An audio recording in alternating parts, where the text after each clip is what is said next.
नमस्कार दोस्तों, ज्ञान प्रवाह 24x7 में आपका स्वागत है। जैसा कि आप लोग जान रहे हैं कि हम लोग आर से रिलेटेड टेस्ट सीरीज सॉल्व कर रहे हैं और यह टेस्ट सीरीज जो इंडियन पॉलिटी से रिलेटेड है और इस टेस्ट सीरीज में आने वाले आर एग्जाम के लिए अत्यंत इंपॉर्टेंट क्वेश्चन दिए गए हैं।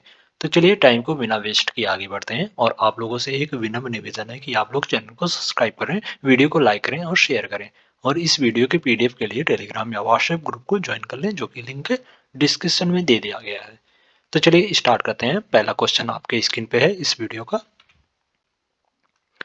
ब्रिटिश संसद के किस अधिनियम ने भारत में व्यापार पर ईस्ट इंडिया कंपनी के एकाधिकार को समाप्त कर दिया था? भारत में ईस्ट इंडिया कंपनी के एकाधिकार को जो व्यापारिक एकाधिकार को किस एक्ट के द्वारा समाप्त किया गया था, यह पूछा गया। 1813 के चार्टर एक्ट अधिनियम के द्वारा जो है वो भारत 1813 के चार्टर अधिनियम 1813 के चार्टर अधिनियम के द्वारा भारत में व्यापार पर ईस्ट इंडिया कंपनी के एकाधिकार को जो समाप्त कर दिया गया था। यद्यपि चाय और चीन के साथ जो है वो एकाधिकार बना रहा था। तो इसका जो ऑप्शन सी है वो सही हो जाएगा और चाय और चीन के एकाधिकार को भी समाप्त कर दिया गया था 1833 के चार्टर अधिनियम के द्वारा। 1833 के चार्टर अधिनियम के द्वारा जो है संपूर्ण एकाधिकार को जो समाप्त कर दिया गया था, व्यापारिक एकाधिकार को। अब जो ईस्ट इंडिया कंपनी थी उसका जो काम था वो राजनीतिक कार्य रह गया था, व्यापारिक कार्य जो समाप्त कर दिया गया पूर्णतः 1833 में। तो इसमें जो ऑप्शन सी है वो सही हो जाएगा। नेक्स्ट क्वेश्चन है, निम्नलिखित में से किस अधिनियम के द्वारा भारतीय विधान परिषद को बजट पर चर्चा करने की शक्ति प्राप्त हुई?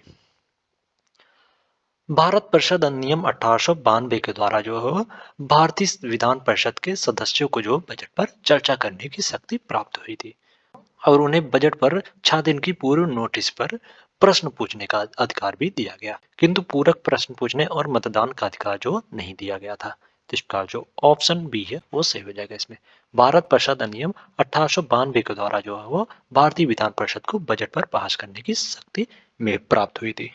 तो इसमें जो ऑप्शन बी है वो सही हो जाएगा। नेक्स्ट क्वेश्चन है, निम्नलिखित में से किस अधिनियम द्वारा भारत में संघीय न्यायालय का निर्माण किया गया था? भारत में संघीय न्यायालय की स्थापना जो है 1 अक्टूबर 1937 में 1 अक्टूबर 1937 में हुआ था, भारत सरकार अधिनियम 1935 के द्वारा। तो इसमें जो ऑप्शन डी है वो सही हो जाएगा, उपरोक्त में से कोई नहीं। इसमें से जो किसी भी अधिनियम के अंतर्गत जो संघीय न्यायालय की स्थापना नहीं हुई थी। संघीय न्यायालय की स्थापना जो भारत सरकार अधिनियम 1935 के द्वारा की गई थी और सर मैरिस ग्लेवर जो है इसके प्रमुख न्यायाधीश थे। संघीय न्यायालय के प्रमुख न्यायाधीश जो सर मॉरिस ग्लेवर जो इसके प्रमुख न्यायाधीश थे, मुख्य न्यायाधीश थे। तो इसमें जो ऑप्शन डी है वो सही हो जाएगा। नेक्स्ट क्वेश्चन है, सूची 1 को सूची 2 से सुमेलित करें और सूचियों के नीचे दिए गए कोड से सही उत्तर जो को चुनें। सूची 1, नियंत्रण बोर्ड की स्थापना।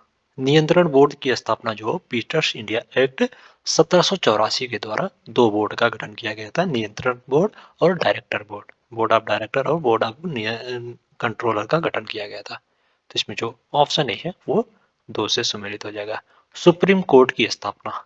सुप्रीम कोर्ट की स्थापना जो रेगुलेटिंग एक्ट 1773 के द्वारा 1774 में जो सुप्रीम कोर्ट की स्थापना कलकत्ता में की गई थी। तो इसका जो ऑप्शन बी है वो 1 से सुमेलित हो जाएगा।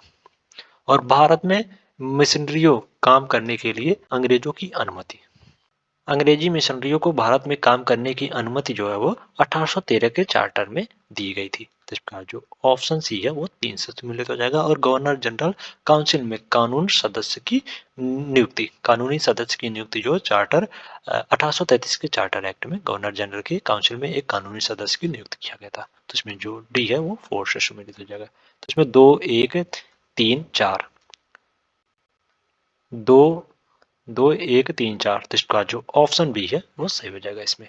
नेक्स्ट क्वेश्चन है, भारतीय इतिहास के संदर्भ में डी आर्क यानी द्वैध शासन के सिद्धांत का उल्लेख है। ऑप्शन ए, केंद्रीय विधानमंडल का 2 सदनों में विभाजन। ऑप्शन बी है, दोहरी सरकार यानी केंद्र और राज्य सरकारों का परिचय। और ऑप्शन सी है शासकों के दो केंद्र होना, एक लंदन में और दूसरा दिल्ली में। और ऑप्शन डी है प्रांतों को सौंपे गए विषय का दो श्रेणी में विभाजन। भारतीय इतिहास के संदर्भ में डी आर यानी द्वैत शासन के सिद्धांत का उल्लेख जो है वो प्रांतों को सौंपे गए विषय को दो श्रेणियों में बांटा गया था।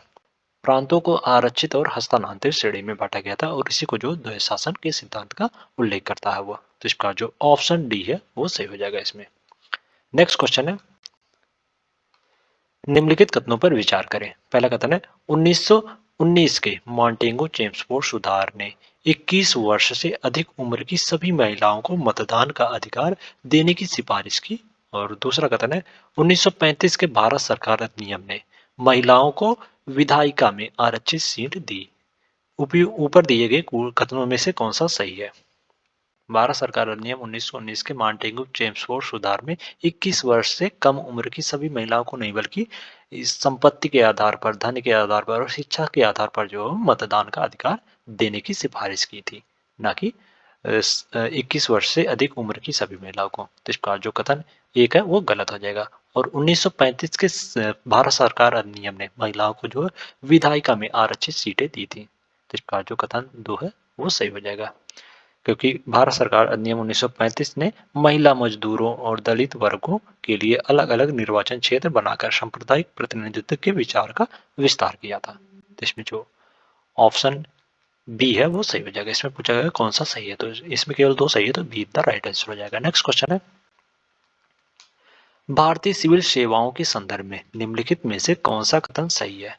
पहला कथन है भारत सरकार अधिनियम 1919 में भारतीय सिविल सेवा के लिए एक अलग परीक्षा का प्रावधान किया गया जो भारत में आयोजित की जानी थी। और दूसरा कथन है 1941 में भारतीय सिविल सेवा में भारतीयों का प्रतिशत जो यूरोपीय लोगों की तुलना में अधिक था। नीचे दिए गए कूट का उपयोग करके सही उत्तर का चयन कीजिए। भारत सरकार अधिनियम 1919 में भारतीय सिविल सेवाओं के लिए अलग परीक्षा का प्रावधान किया गया था जो भारत में आयोजित की जानी थी। तो इसका जो कथन एक है वो सही हो जाएगा। पहले यह परीक्षा जो इलाहाबाद में और फिर उसके बाद दिल्ली में आयोजित की जानी थी। और 1941 भारत सरकार अधिनियम 1919 के अंतर्गत 1941 में जो भारतीय सिविल सेवाओं में भारतीयों का अनुपात जो यूरोपीय लोगों की तुलना में अधिक था। तो इसका जो कथन दो है वो भी सही है। तो इसमें दोनों कथन जो भारतीय सिविल सेवाओं के संदर्भ में सही है। तो इसका जो ऑप्शन सी है वो सही हो जाएगा इसमें। नेक्स्ट क्वेश्चन है, किस अधिनियम ने पहली बार भारतीयों के लिए अपने देश के प्रशासन में कुछ हिस्सा लेना संभव बनाया। 1833 के चार्टर अधिनियम ने जो पहली बार भारतीयों के लिए अपने देश के प्रशासन में कुछ हिस्सा लेना संभव बनाया। तो इसका जो ऑप्शन ए है वो सही हो जाएगा इसमें। चार्टर अधिनियम की 1833 के चार्टर अधिनियम की धारा 87 में यह घोषणा की गई कि भारत या क्राउन के किसी भी नागरिक को जो जाति, धर्म, जन्म स्थान या किसी भी संयोजन के आधार पर जो कंपनी द्वारा आयोजित किसी भी पद से जो बाहर नहीं किया जाएगा। इसके बाद अधिनियम ने 1833 की धारा 87 में भारतीयों के लिए पूरी राजनीतिक गतिविधि के दौरान सरकार में सेवा करने की रूपरेखा स्थापित की थी। तो इसमें जो ऑप्शन ए है वो सही हो जाएगा। नेक्स्ट क्वेश्चन है, 1935 के अधिनियम के तहत स्थापित फेडरेशन में अवशिष्ट शक्तियां दी गई थी। भारत सरकार अधिनियम 1935 के तहत स्थापित फेडरेशन में अवशिष्ट शक्तियां जो गवर्नर को दी गई थी। तो इसका जो गवर्नर जनरल को दी गई थी। तो इसमें जो ऑप्शन सी है वो सही हो जाएगा। नेक्स्ट क्वेश्चन है, निम्नलिखित में से एक भारत सरकार अधिनियम 1935 की मुख्य विशेषता नहीं थी। ऑप्शन है अधिनियम एक अखिल भारतीय महासंघ का प्रावधान करता है।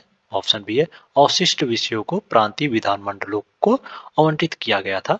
और ऑप्शन सी है इसने प्रांतीय स्वायत्तता की शुरुआत को चिन्हित किया। और ऑप्शन डी है इसने प्रांतीय स्तर पर द्वैत शासन को समाप्त कर दिया और इसे जो केंद्र में लागू किया।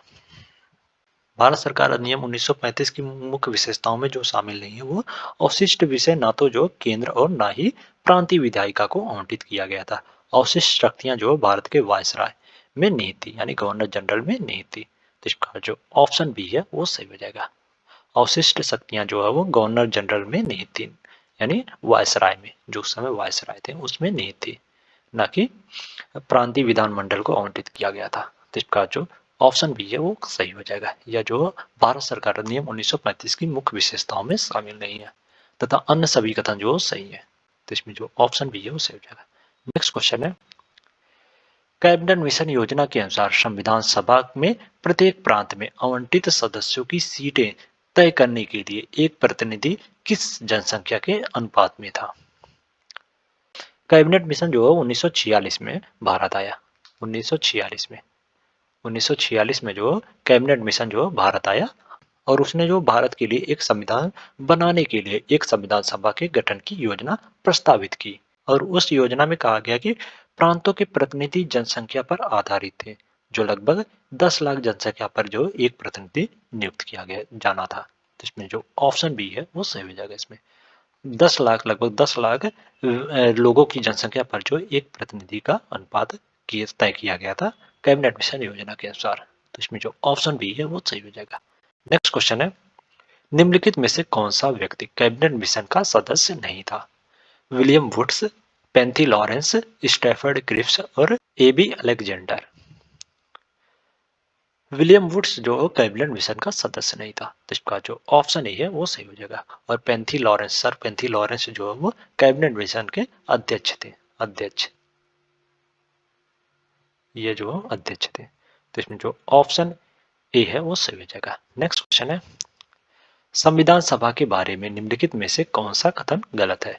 ऑप्शन ए है, इसने बड़ी संख्या में समितियों की मदद से काम किया, उनमें से सबसे महत्वपूर्ण जो मसौदा समिति थी। और ऑप्शन बी है, विधानसभा में ईसाई, एंग्लो इंडियन और पारसी जैसे अल्पसंख्यक समुदाय का पर्याप्त प्रतिनिधित्व था। ऑप्शन सी है, इसका चुनाव सार्वभौमिक वयस्क मताधिकार के आधार पर किया गया था। और ऑप्शन डी है, इसकी चुनाव प्रक्रिया जो 1935 के अधिनियम की छठी अनुसूची पर आधारित थी, जो कर, संपत्ति, शैक्षिक योग्यता के आधार पर प्रतिबंधित मताधिकार की अनुमति देती थी। संविधान सभा का चुनाव जो सार्वभौमिक वयस्क मताधिकार के आधार पर नहीं किया गया था, बल्कि यह जो है वो कर, संपत्ति, शैक्षणिक योग्यता के आधार पर जो है वो सीमित थी। तो इसमें जो ऑप्शन सी है वो संविधान सभा के बारे में सही नहीं है। तो इसका जो ऑप्शन सी है वो सही हो जाएगा, जबकि अन्य कथन जो संविधान सभा के बारे में सही है। तो इसमें जो ऑप्शन सी है वो सही हो जाएगा। नेक्स्ट क्वेश्चन है, भारत की संविधान सभा की अंतिम बैठक की सही तारीख निम्नलिखित में से क्या है? भारत की संविधान सभा की अंतिम बैठक जो है वो 24 जनवरी 1950 को हुई थी। इसका जो ऑप्शन सी है वो सही हो जाएगा इसमें। और यह बैठक जो है वो 11वीं बैठक थी और इसके दौरान जो सदस्यों ने भारतीय संविधान पर हस्ताक्षर किए थे। तो इसमें जो ऑप्शन सी है वो सही हो जाएगा। नेक्स्ट क्वेश्चन है, जनगण मन को भारत के राष्ट्रगान के रूप में किस वर्ष अपनाया गया था? जनगण मन को जो भारत के राष्ट्रगान के रूप में 24 जनवरी 1950 को अपनाया गया था। इसका जो ऑप्शन सी है वो सही हो जाएगा इसमें।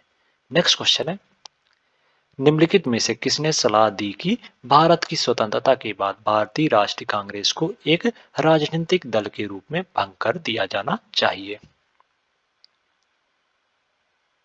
महात्मा गांधी ने प्रस्ताव दिया कि भारत की आजादी के बाद भारतीय राष्ट्रीय कांग्रेस को एक राजनीतिक दल के रूप में भंग कर दिया जाना चाहिए, क्योंकि इसकी स्थापना जो है पूरी तरह से स्वतंत्रता प्राप्त करने के लिए की गई थी। तो इसका जो ऑप्शन डी है वो सही हो जाएगा इसमें। नेक्स्ट क्वेश्चन है, अपनी राष्ट्रवादी प्रतिक्रिया में भारतीय संविधान के संस्थापकों ने अल्पसंख्यक हितों और भावनाओं के महत्व को कम करने की कोशिश की। इस टिप्पणी का श्रेय जो दिया जाता है। उपरोक्त टिप्पणी जो सर आइवर जेनिंग्स ने भारतीय संविधान के अल्पसंख्यकों की सुरक्षा के प्रावधानों पर की थी। इसका जो ऑप्शन डी है वो सही हो जाएगा इसमें। नेक्स्ट क्वेश्चन है, भारतीय संविधान में प्रस्तावना का विचार किस संविधान से लिया गया है? भारतीय संविधान में प्रस्तावना का विचार जो संयुक्त राज्य अमेरिका के संविधान से लिया गया है। तो इसका जो ऑप्शन डी है वो सही हो जाएगा इसमें। नेक्स्ट क्वेश्चन है, भारतीय राजनीतिक व्यवस्था में सर्वोच्च क्या है? भारतीय राजनीतिक व्यवस्था में जो सर्वोच्च संविधान है। संविधान जो सर्वोच्च है, तो इसका जो ऑप्शन बी है वो सही हो जाएगा इसमें। नेक्स्ट क्वेश्चन है, मौलिक कर्तव्यों की अवधारणा कहां से ली गई है? मौलिक कर्तव्य का प्रावधान जो हो मूल संविधान में नहीं था, और इसे जो 42वें संविधान संशोधन अधिनियम 1976 के द्वारा भारतीय संविधान में जोड़ा गया। और इसकी अवधारणा जो है वो रूस यानी पूर्व सोवियत संघ की अवधारणा से लिया गया है। इसका जो ऑप्शन सी है वो सही हो जाएगा इसमें। नेक्स्ट क्वेश्चन है 1956 के राज्य पुनर्गठन अधिनियम द्वारा कितने राज्यों और केंद्र शासित प्रदेशों की स्थापना की गई। 1956 के राज्य पुनर्गठन अधिनियम के द्वारा जो 14 राज्य और 6 केंद्र शासित प्रदेशों का गठन किया गया था और यह गठन जो 1 नवंबर 1956 को किया गया था। तो इसका जो ऑप्शन ए है वो सही हो जाएगा इसमें। नेक्स्ट क्वेश्चन है संविधान में अनुसूचियों की कुल संख्या है। वर्तमान में अनुसूची की संख्या जो संविधान में कुल 12 अनुसूचियां हैं। तो इसमें जो ऑप्शन ए है वो सही हो जाएगा।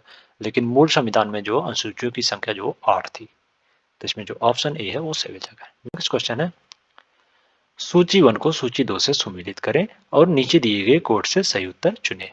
सूची 1 नए राज्य का गठन। नए राज्य का गठन जो भारत के संविधान की धारा यानी अनुच्छेद 3 में किया गया है इसका वर्णन। तो इसका जो ए है वो 2 से सुमेलित हो जाएगा।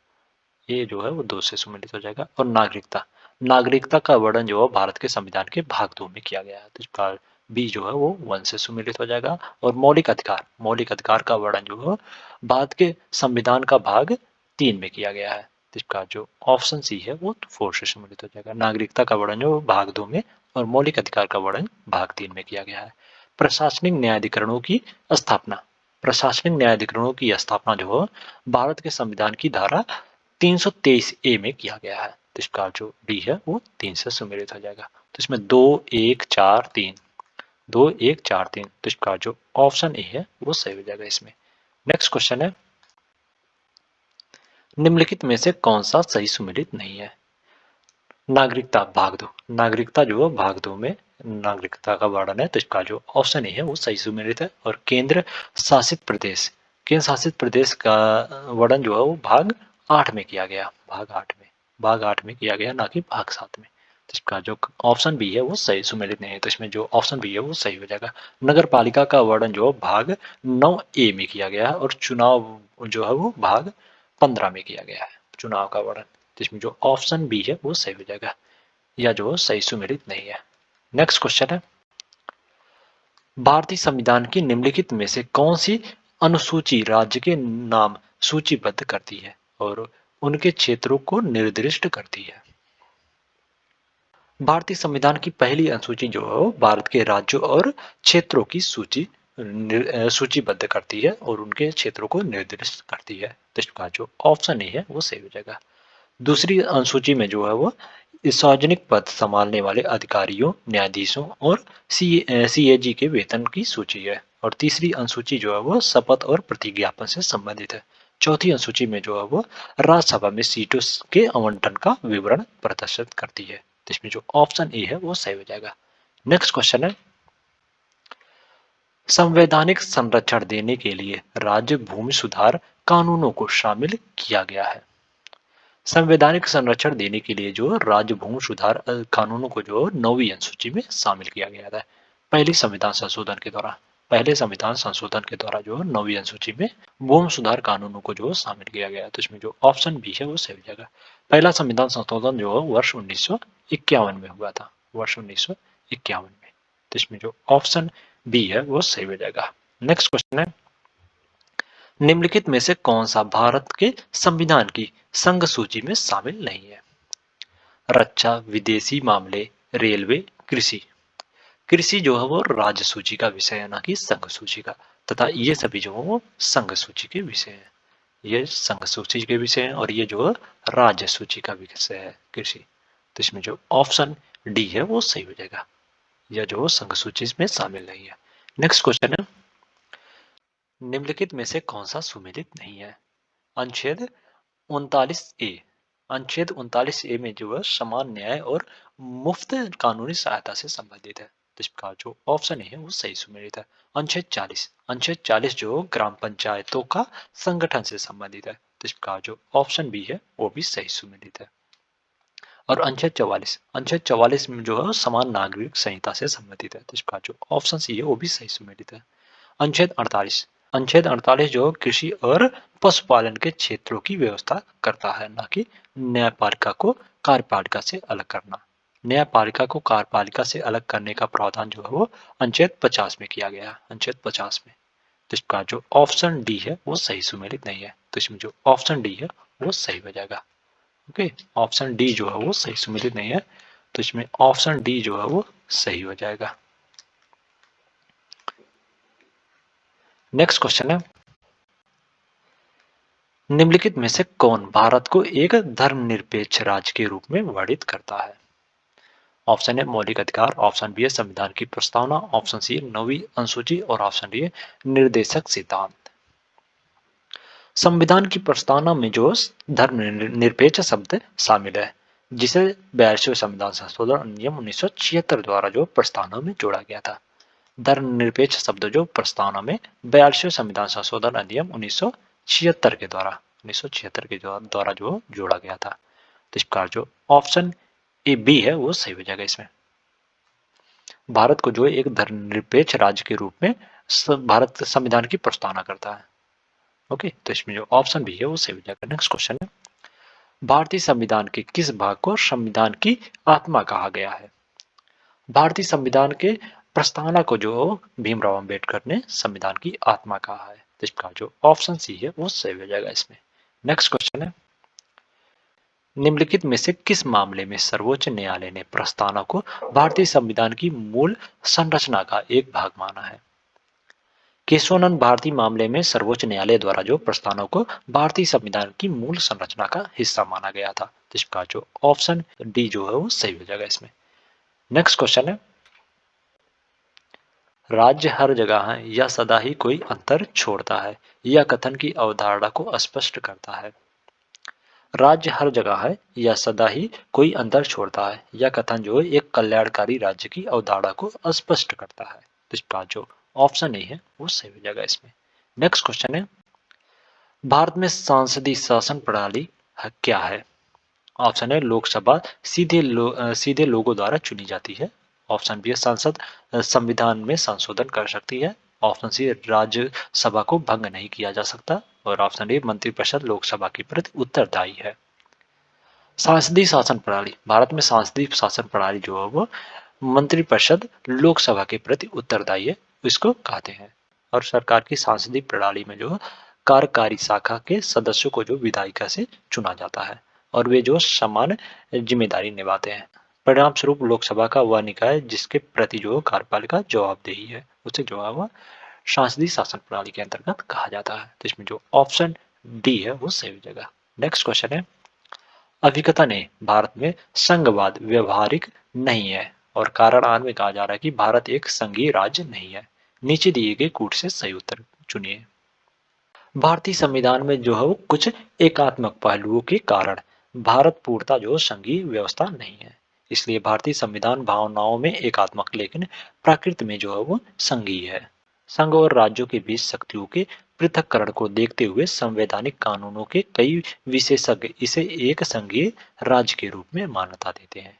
केसी विल द्वारा जो है वो भारतीय संविधान को अर्ध संघीय के रूप में वर्णित किया गया है। तो इस प्रकार इसमें जो कथन आर है, कथन जो है वो सही है किंतु कारण जो है वो गलत हो जाएगा। कारण कारण जो है गलत हो जाएगा। इसमें कहा जा रहा है कि भारत एक संघीय राज्य नहीं है बल्कि संघीय राज्य है और भारत में संघवाद जो है व्यवहारिक नहीं है। तो इसमें अभिकथन जो सही है किंतु कारण जो है वो गलत है। तो इसका जो ऑप्शन सी है वो सही हो जाएगा। इसमें नेक्स्ट क्वेश्चन है, निम्नलिखित में से कौन सा कथन सही है? ऑप्शन ए अधिकार नागरिकों के खिलाफ राज्य के दावे हैं, ऑप्शन बी है अधिकार वे विशेषाधिकार हैं जो किसी राज्य के संविधान में शामिल होते हैं, ऑप्शन सी है अधिकार राज्य के विरुद्ध नागरिकों के दावे हैं और ऑप्शन डी है अधिकार जो कई नागरिकों के विरुद्ध कुछ नागरिकों के विशेषाधिकार हैं। किसी के अधिकार के सम्मान के बिना मानव विकास जो पूरी नहीं हो सकता। मौलिक अधिकार जो मानव अधिकार और अन्य शब्दों का विचार अधिकारों के महत्व के भारी विस्तार से पैदा हुआ है। अधिकार जो राज्यों के अधिकार पर सीमाएं लगाते हैं, ये सरकारी कार्रवाई के विरुद्ध सुरक्षा के रूप में कार्य करते हैं। इस प्रकार जो राज्यों के विरुद्ध नागरिकों के दावे उनके अधिकार में संलिहित है। इसका जो ऑप्शन सी है वो सही हो जाएगा। अधिकार राज्य के विरुद्ध नागरिकों के दावे में संलिहित है। इसका जो ऑप्शन सी है वो सही सुमेलित है, सही कथन है। तो इसमें जो ऑप्शन सी है वो सही हो जाएगा। नेक्स्ट क्वेश्चन है, निम्नलिखित में से किस व्यक्ति ने मौलिक अधिकारों के लिए हमारे लोगों के लिए एक प्रतिज्ञा और सभ्य दुनिया के साथ एक समझौता कहा था? डॉक्टर एस राधाकृष्णन ने मौलिक अधिकार के लिए जो हमारे लोगों के लिए एक प्रतिज्ञा और सभ्य दुनिया के साथ एक समझौता कहा था। जिसका जो ऑप्शन डी है वो सही हो जाएगा इसमें। नेक्स्ट क्वेश्चन है, निम्नलिखित में से किस अनुच्छेद के तहत भारतीय संविधान नागरिकों को मौलिक अधिकार की गारंटी देता है? संविधान के भाग तीन में, संविधान के भाग तीन में मौलिक अधिकार का वर्णन है, जो अनुच्छेद 12 से 35 के मध्य वर्णित है। ओके, और यह जो वो भारतीय संविधान के नागरिकों को मौलिक अधिकार की गारंटी देता है। तो इसका जो ऑप्शन ए है वो सही हो जाएगा इसमें। नेक्स्ट क्वेश्चन है, अभिकथन ए, राज्य सामाजिक, आर्थिक और राजनीतिक क्षेत्र में समान अवसर पैदा करने के उद्देश्य से असमान लोगों के साथ अलग व्यवहार कर सकता है। और कारण आर में कहा जा रहा है कि समान लोगों के बीच कानून समान होना चाहिए और समान रूप से प्रशासित होना चाहिए। उपरोक्त कथनों के संदर्भ में सही उत्तर का चयन कीजिए। अनुच्छेद 14 के प्रावधानों के लिए सभी कानून को जो समान प्रकृति का होना आवश्यक नहीं है, इसलिए राज्य असमान रूप से अलग व्यवहार करने के लिए स्वतंत्र है। निष्पक्ष वर्गीकरण का लक्ष्य जो लोगों के विभिन्न समूहों की आवश्यकताओं को ध्यान में रखते हुए सामाजिक, आर्थिक और राजनीतिक क्षेत्र में समान अवसर जो प्रदान करना है। हालांकि कानून को जो सभी समान लोगों पर समान रूप से लागू किया जाना चाहिए। तो इसका जो कथन और कारण जो है वो दोनों सही है, और कारण जो है कथन का सही व्याख्या भी कर रहा है। तो इसका जो ऑप्शन डी है वो सही हो जाएगा इसमें। नेक्स्ट क्वेश्चन है, भारतीय संविधान का कौन सा अनुच्छेद बच्चों के शोषण के विरुद्ध मौलिक अधिकारों से संबंधित है? संविधान का अनुच्छेद 24 जो है वो बाल शोषण से मुक्त होने के अधिकार को संबोधित करता है। तो इसका जो ऑप्शन डी है वो सही हो जाएगा इसमें। बच्चों के शोषण के विरुद्ध मौलिक अधिकार से संबंधित जो अनुच्छेद है वो अनुच्छेद 24 है। तो इसमें जो ऑप्शन डी है वो सही हो जाएगा। नेक्स्ट क्वेश्चन है, भारत के संविधान का कौन सा अनुच्छेद प्रेस की स्वतंत्रता से संबंधित है?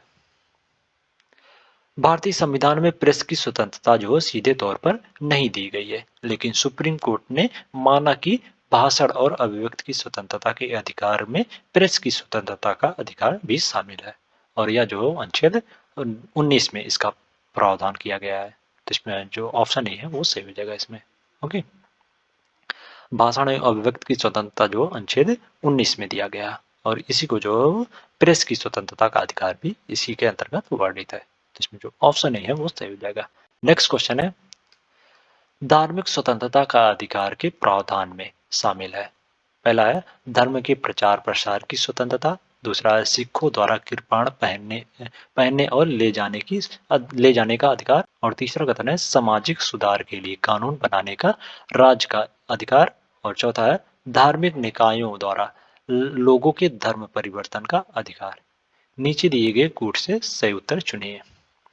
संविधान का अनुच्छेद 25 जो अंतःकरण की स्वतंत्रता के साथ साथ किसी भी धर्म को मानने और फैलाने की स्वतंत्रता की गारंटी देता है।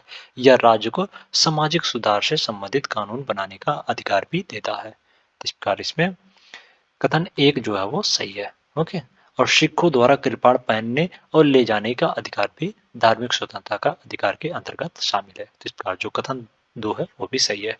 सामाजिक सुधार के लिए कानून बनाने का अधिकार भी जो राज्य का अधिकार होगा, या जो है धार्मिक स्वतंत्रता के अंतर्गत ही शामिल है। तो इस प्रकार जो कथन तीन है वो भी सही सुमेलित है।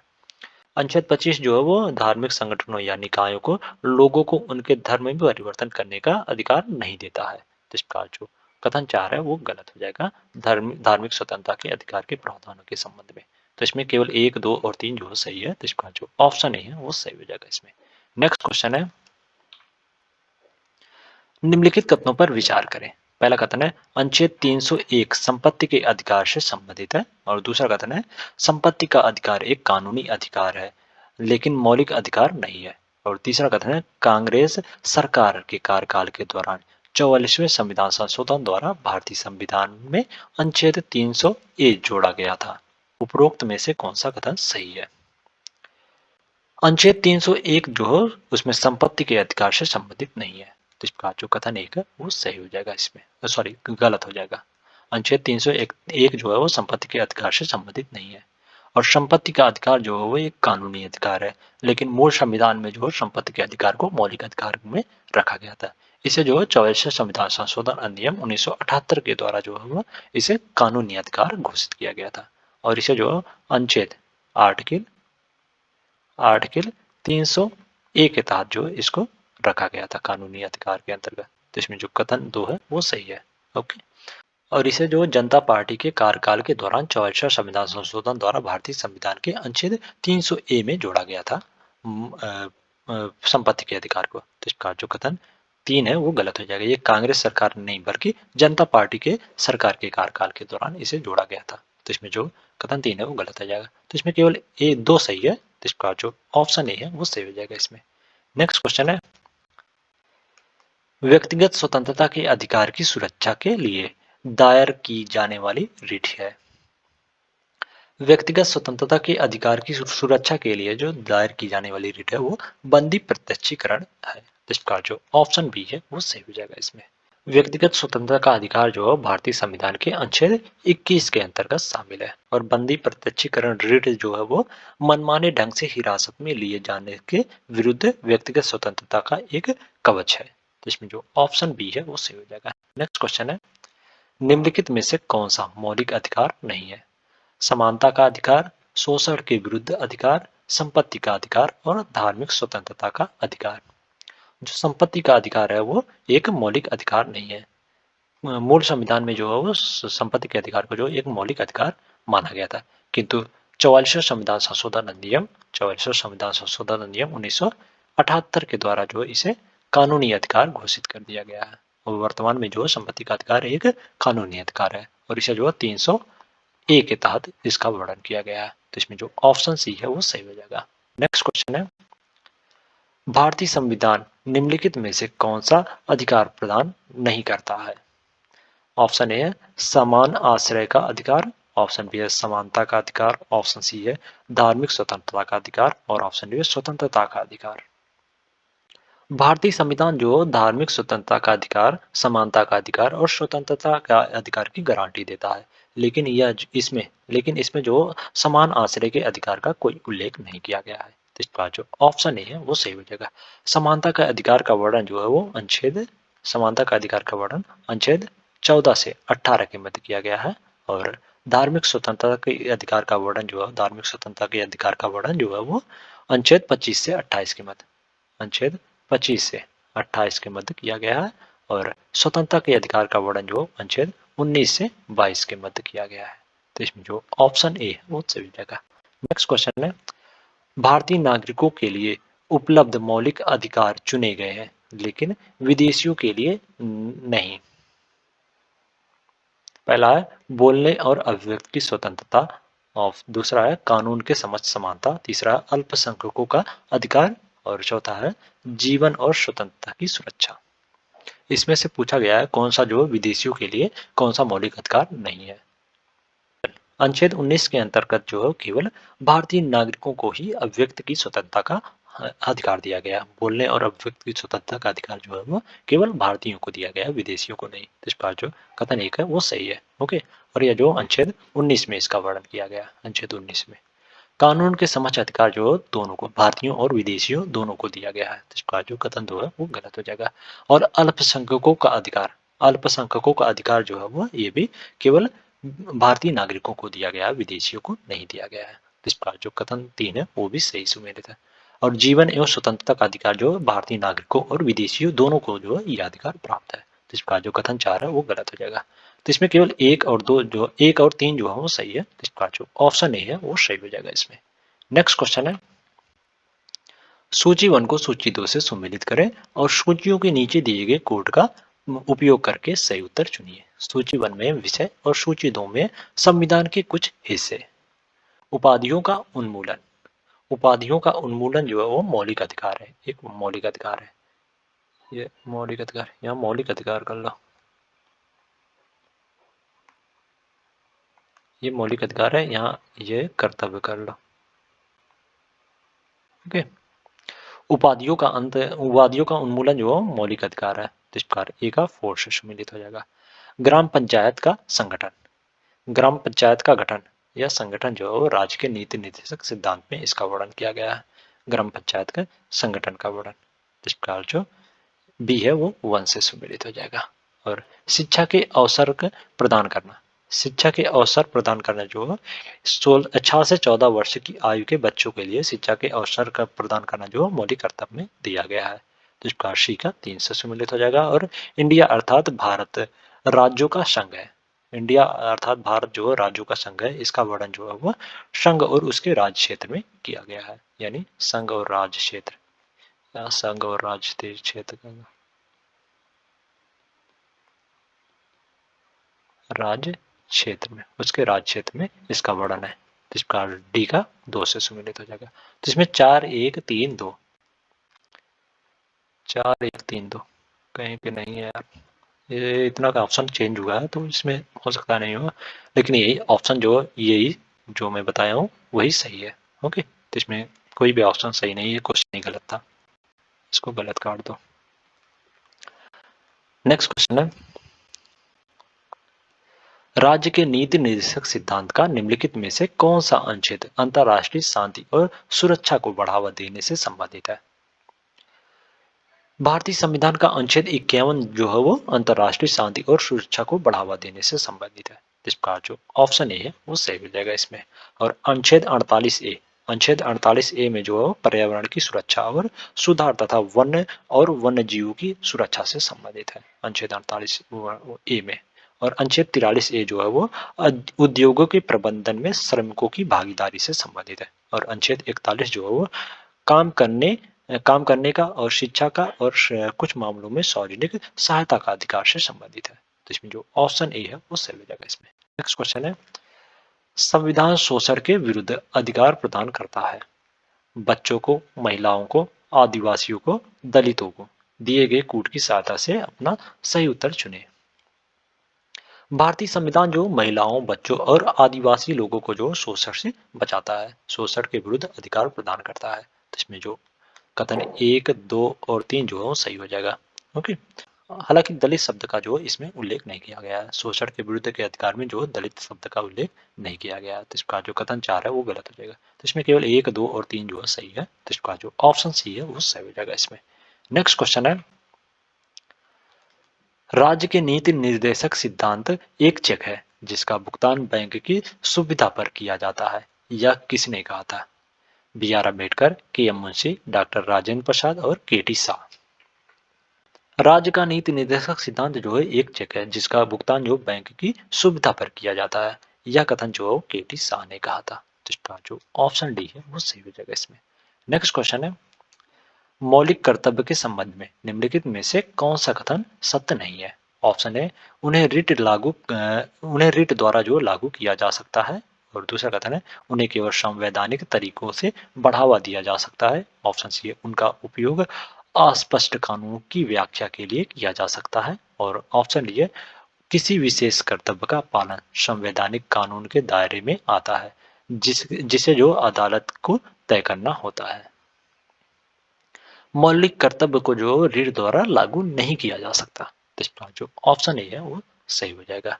इसमें कहा जा रहा है कि जो कौन सा कथन जो सत्य नहीं है, तो इसमें जो ऑप्शन ए है वो सत्य नहीं है मौलिक कर्तव्य के संबंध में, इसे जो रीढ़ द्वारा लागू नहीं किया जा सकता, तो इसमें जो ऑप्शन ए है वो सही हो जाएगा। और अन्य कथन जो मौलिक कर्तव्य के संबंध में सत्य है, तो इसमें जो ऑप्शन ए है वो सही हो जाएगा। नेक्स्ट क्वेश्चन है, निम्नलिखित में से कौन सा सुमिलित नहीं है।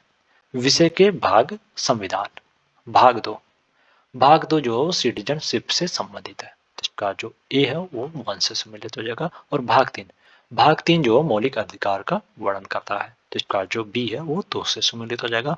भाग 4 जो है वो राज्य के नीति निर्देशक सिद्धांत का वर्णन करता है, तो इसका जो ऑप्शन सी है वो भी सही सुमेलित। इसमें पूछा गया कौन सा सही सुमेलित नहीं है, तो इसमें जो ए है वो भी सही सुमेलित है और बी जो है वो भी सही सुमेलित है और सी जो है वो भी सही सुमेलित है।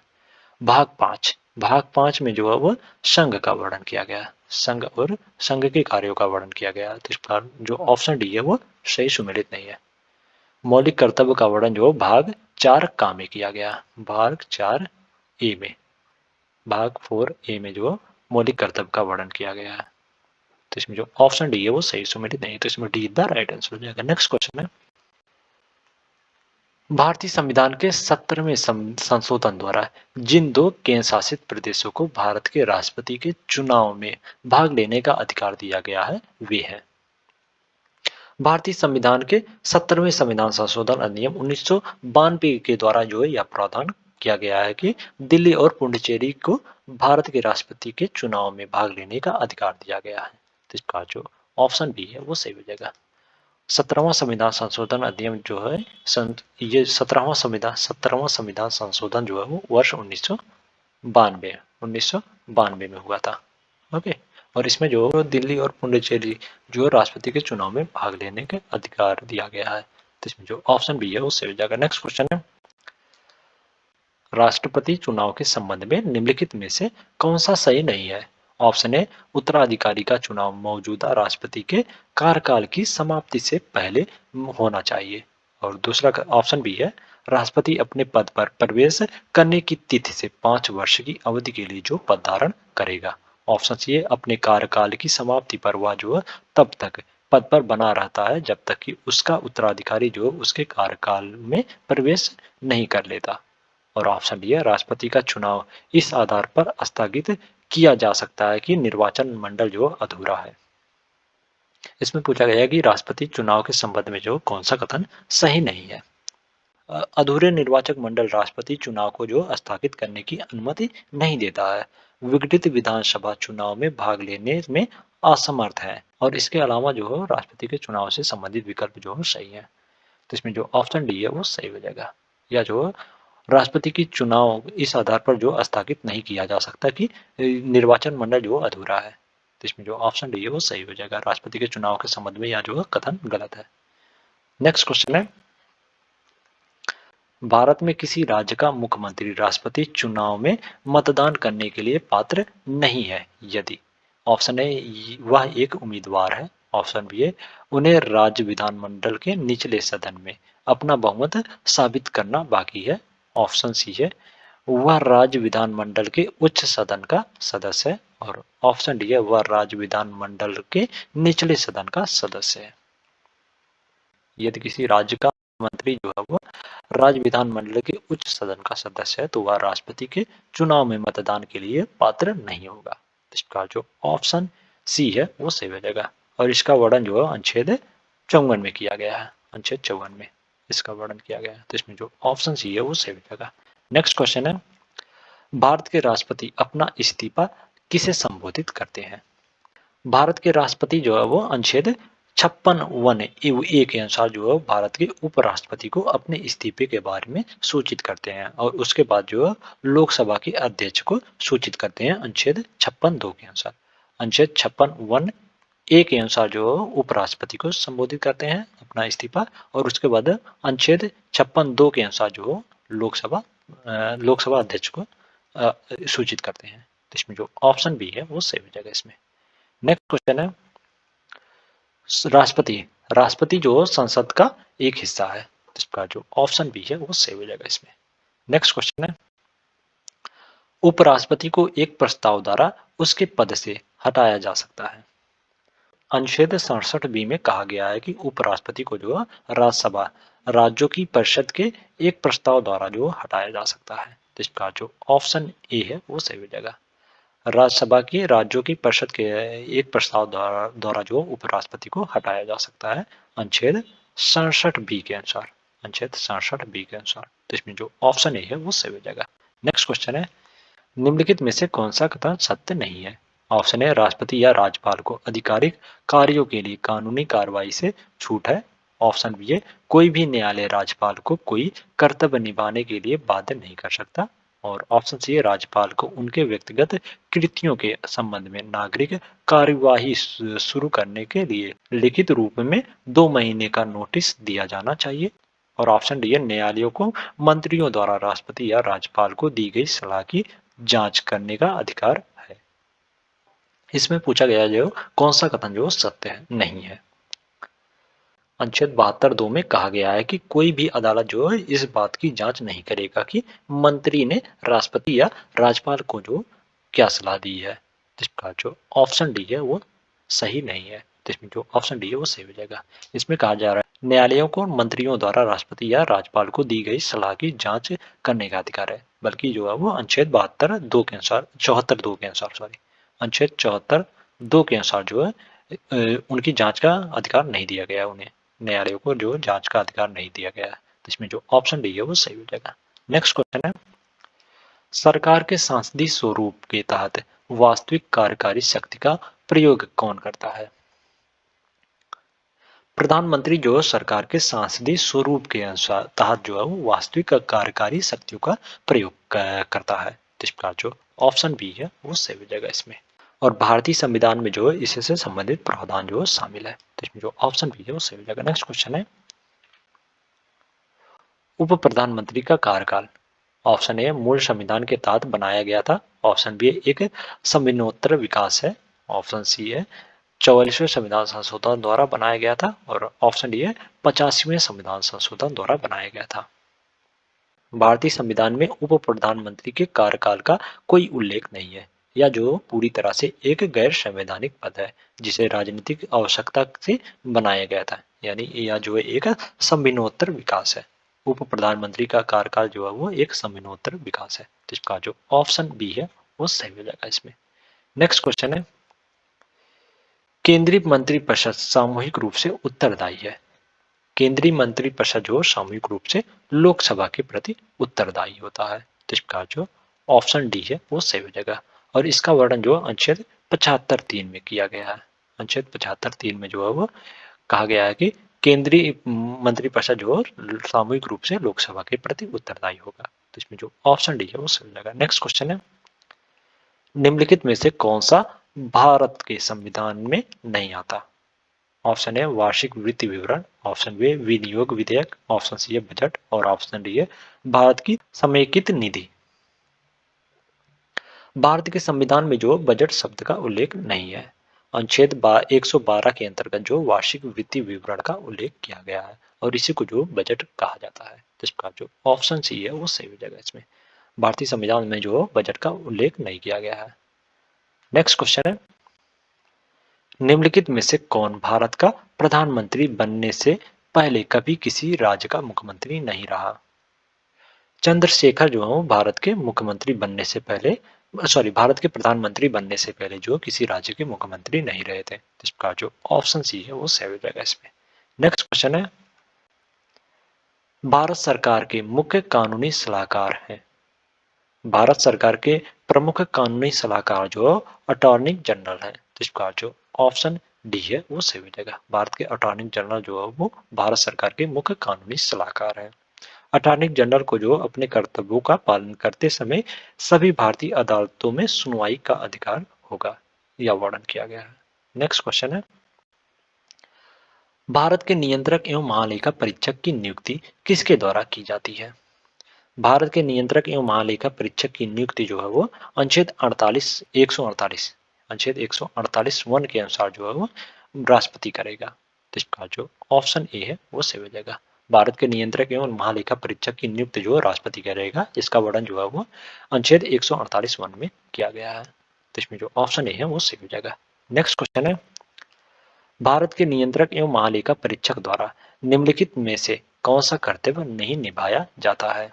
ऑप्शन ए भारत की संचित निधि से सभी व्यय का ऑडिट और रिपोर्ट करना। ऑप्शन बी है आकस्मिक निधि और सार्वजनिक खाते से सभी व्यय का ऑडिट और रिपोर्ट करना। ऑप्शन सी है सभी व्यापार विनिर्माण लाभ और हानि खाते का ऑडिट और रिपोर्ट करना। और ऑप्शन डी है सार्वजनिक धन की प्राप्ति और जारी करने की नियंत्रित करना और यह सुनिश्चित करना कि सार्वजनिक राजस्व राजकोष में जमा हो।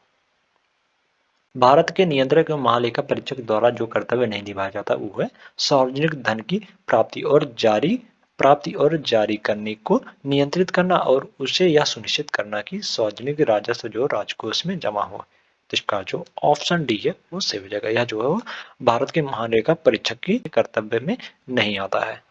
तो इसमें जो ऑप्शन डी है वो सही हो जाएगा।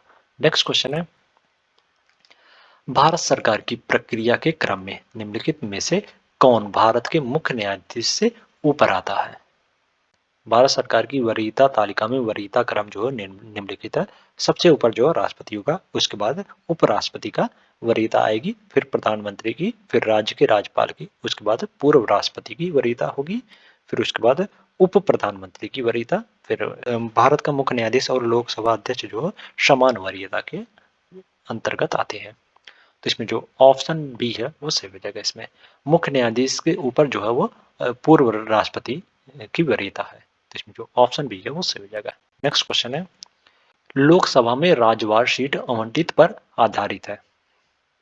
लोकसभा में राज्यवार सीट का आवंटन जो है आबादी पर आधारित है। तो इसका जो ऑप्शन ए है वो सही हो जाएगा। इसमें नेक्स्ट क्वेश्चन है, लोकसभा में अनुसूचित जनजातियों के लिए सीटों का आरक्षण निम्नलिखित राज्यों में मौजूद नहीं है।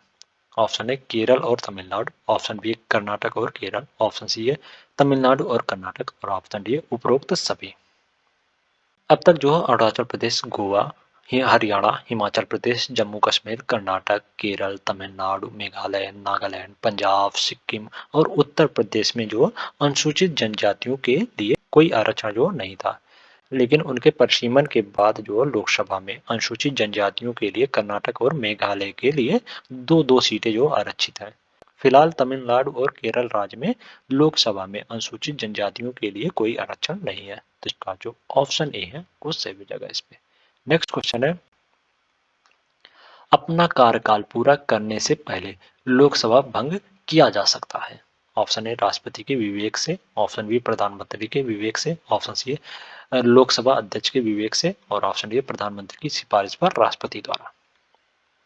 अनुच्छेद 85(2)(b) के अनुसार जो है लोकसभा को उसके कार्यकाल या अवधि के पूरा होने से पहले भंग किया जा सकता है। राष्ट्रपति जो है इस शक्ति का प्रयोग प्रधानमंत्री या मंत्रिपरिषद की सलाह सिफारिश पर कर सकता है। तो इसका जो ऑप्शन डी है वो सही हो जाएगा, और इसका वर्णन जो है वो अनुच्छेद 85(2)(b) के अनुसार, अनुच्छेद 85(2)(b) के अनुसार जो है वह लोकसभा को उसके कार्यकाल या अवधि पूरा होने से पहले जो भंग किया जा सकता है। तो इसमें जो ऑप्शन डी है वो सही हो जाएगा। नेक्स्ट क्वेश्चन है, लोकसभा की संख्या के संबंध में उसकी कोरम कितनी होती है? लोकसभा की संख्या के संबंध में उसकी कोरम जो है 1/10 होती है। इसका जो ऑप्शन डी है वो सही हो जाएगा। इसमें अनुच्छेद 103 के अनुसार जो कोरम न्यूनतम सदस्यों की वह संख्या है जो किसी भी कार्य को करने के लिए सदन में उपस्थित होना चाहिए। संसद के किसी भी सदन की बैठक में कोरम पूरा करने के लिए जो सदन के कुल सदस्यों का 1/10वां हिस्सा जो है वो होना चाहिए। तो इसमें जो ऑप्शन डी है वो सही हो जाएगा। नेक्स्ट क्वेश्चन है, केंद्र शासित प्रदेशों से लोकसभा में अधिकतम प्रतिनिधित्व कितना होना हो सकता है? अनुच्छेद 81 जो लोकसभा की संरचना से संबंधित है, और राज्यों में क्षेत्रीय निर्वाचन क्षेत्रों के प्रत्यक्ष चुनाव द्वारा जो चुने गए 530 से अधिक सदस्य नहीं हो सकते हैं, और केंद्र शासित प्रदेशों का प्रतिनिधित्व करने के लिए जो 20 से अधिक सदस्य नहीं हो सकते हैं। तो इसका जो ऑप्शन बी है वो सही हो जाएगा। इसमें नेक्स्ट क्वेश्चन है, भारत में लोकसभा और राज्यसभा में किस राज्य का प्रतिनिधित्व सबसे अधिक है? उत्तर प्रदेश राज्य का जो प्रतिनिधित्व राज्यसभा और लोकसभा दोनों में जो सबसे अधिक है। उत्तर प्रदेश में किसी भी राज्य की तुलना में सबसे अधिक सीटें हैं। लोकसभा में 80 सीटें और राज्यसभा में जो 31 सीटें हैं। यूपी में लोकसभा लोकसभा में जो है वो 80 सीटें हैं, और राज्यसभा में जो है वो 31 सीटें हैं, और यह जो किसी भी राज्य की प्रतिनिधित्व से सबसे अधिक है। तो इसका जो ऑप्शन ए है वो सही हो जाएगा। इसमें नेक्स्ट क्वेश्चन है, निम्नलिखित में से कौन सा सबसे बड़ा क्षेत्रवार लोकसभा निर्वाचन क्षेत्र है? कांगड़ा, लद्दाख, कच्छ और भीलवाड़ा। क्षेत्रफल के आधार पर जो है लद्दाख जो है सबसे बड़ा लोकसभा निर्वाचन क्षेत्र है। इसका जो ऑप्शन ए है, सॉरी ऑप्शन बी जो है वो सही हो जाएगा इसमें। और क्षेत्रफल के आधार पर दिल्ली का चांदनी चौक जो है वो सबसे छोटा निर्वाचन क्षेत्र है। लोकसभा का निर्वाचन क्षेत्र, सबसे छोटा निर्वाचन क्षेत्र लोकसभा का जो है वो दिल्ली का चांदनी चौक है। चांदनी चौक दिल्ली का, तो इसमें जो ऑप्शन बी है वो सही हो जाएगा। लद्दाख जो सबसे बड़ा लोकसभा निर्वाचन क्षेत्र है और चांदनी चौक जो है वो दिल्ली का वो सबसे छोटा निर्वाचन क्षेत्र है लोकसभा का। नेक्स्ट क्वेश्चन है, लोकसभा के अध्यक्ष का चुनाव किसके द्वारा किया जाता है? ऑप्शन है संसद के सभी सदस्य, ऑप्शन बी सीधे जनता, ऑप्शन सी है लोकसभा के सभी सदस्य और ऑप्शन डी है बहुमत वाली पार्टी के सदस्य। लोकसभा अध्यक्ष का चुनाव जो है वो लोकसभा के सभी सदस्यों द्वारा किया जाता है। तो इसका जो ऑप्शन सी है वो सही हो जाएगा इसमें। नेक्स्ट क्वेश्चन है, आमतौर पर प्रोटेम स्पीकर किसे नियुक्त किया जाता है? ऑप्शन ए निवर्तमान लोकसभा के अध्यक्ष, ऑप्शन बी है उप निवर्तमान लोकसभा अध्यक्ष, ऑप्शन सी है नवनिर्वाचित लोकसभा के सबसे वरिष्ठ सदस्यों में से एक और ऑप्शन डी है निवर्तमान लोकसभा के विपक्ष दल के नेता। नई सरकार बनते ही संसद की विधायी शाखा जो है सबसे वरिष्ठ लोकसभा सदस्यों की एक सूची तैयार करती है। उसके बाद प्रोटेम स्पीकर को जो नामित करने के लिए सांसदीय कार्य मंत्री को यह सूचना प्राप्त होती है। इसके बाद मंत्री जो है राष्ट्रपति को एक ज्ञापन भेजकर प्रोटेम स्पीकर की नियुक्ति पर उसकी सहमति मांगते हैं। तो इसका जो ऑप्शन सी है वो सही हो जाएगा इसमें। नवनिर्वाचित लोकसभा के सबसे वरिष्ठ सदस्य को जो प्रोटेम स्पीकर चुना जाता है, नियुक्त किया जाता है। तो इसमें जो ऑप्शन सी है वो सही हो जाएगा। नेक्स्ट क्वेश्चन है, यदि उपाध्यक्ष लोकसभा की अध्यक्षता कर रहा है तो उसे इसका अधिकार है। ऑप्शन ए इसके विचार विमर्श में भाग ले, ऑप्शन बी है सदस्य के रूप में सदन के समक्ष किसी भी प्रस्ताव पर मतदान करे, ऑप्शन सी है वोट बराबर होने की स्थिति में वोट करे और ऑप्शन डी अध्यक्ष के अनुपस्थित होने की स्थिति में संसद भवन की संयुक्त बैठक की अध्यक्षता करने का कोई अधिकार नहीं है।